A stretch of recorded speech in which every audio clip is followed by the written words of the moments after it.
ನಮಸ್ಕಾರ ಎಲ್ಲ ಕರ್ನಾಟಕದ ಮಂದಿಗೆ. ನಾವು ಇವತ್ತು ಬಂದೇವಿ ನಾಕೋ ಲೇಕ್. ಇದು ಎಲ್ಲಿ ಅಂತಂದ್ರೆ ಶಿಮ್ಲಾದಿಂದ ಹಿಮಾಚಲ ಪ್ರದೇಶದ ಹೈ ಮೌಂಟೇನ್ ರೇಂಜಸ್ನೊಳಗೆ ಈ ನಾಕೋ ಲೇಕ್.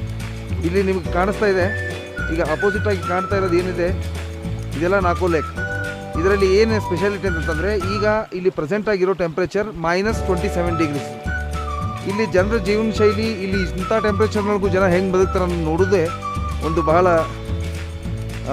ವಿಚಿತ್ರ ಅನ್ನಿಸ್ತದೆ. ಯಾಕಂತಂದರೆ ನಮ್ಮಲ್ಲಿ ಒಂದು -17 -18 ಅನ್ನೋ ಲೆಕ್ಕ ಬಿಡ್ರಿ, 17-18ಕ್ಕೆ ಜನ ನಡೀತಾರೆ. ಇಲ್ಲಿ -17, ನಿನ್ನೆ ರಾತ್ರಿ ಅಂತೂ -21 ಇತ್ತು. ಅದರಿಂದ ಭಾಳ ಬ್ಯೂಟಿಫುಲ್ ಇದೆ. ಇದನ್ನು ನೋಡಬೇಕು, ಒನ್ ಟೈಮ್ ಜೀವನದಲ್ಲಿ ಎಕ್ಸ್ಪೀರಿಯನ್ಸ್ ಮಸ್ಟ್ ಮಾಡಬೇಕು. ಹಿಮಾಚಲ ಪ್ರದೇಶ ಎಸ್ಪೆಷಲಿ, ನಾನು ಕಾಶ್ಮೀರ ನೋಡಿಲ್ಲ, ಹಿಮಾಚಲ ಪ್ರದೇಶ ಅಂತೂ ಭಾಳ ಚೆನ್ನಾಗಿದೆ.